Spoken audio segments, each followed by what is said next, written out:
Laser cutting is a great way to cut metal, but can you use it to cut a 10 mm plate? Welcome back to MCAD Solutions. In this video, we'll answer that question and discuss the factors that affect the laser cutting of thick plates. Yes, it is possible to laser cut a 10 mm plate. However, there are a few factors that you need to consider in order to get a good quality cut.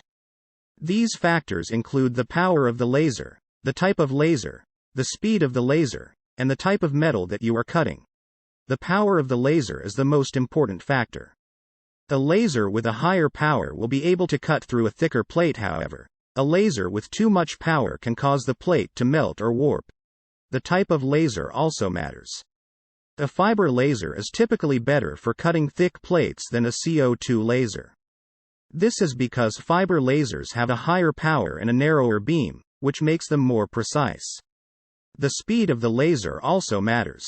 A faster laser will cut through a thicker plate more quickly, but it may not produce as good of a quality cut. Finally, the type of metal that you are cutting also matters. Some metals are more difficult to cut than others. For example, stainless steel is more difficult to cut than mild steel. If you're interested in learning more, leave a comment below. We'd be happy to answer any questions you have. Thanks for watching. We hope you found this video helpful. If you did, please like and subscribe to our channel for more videos.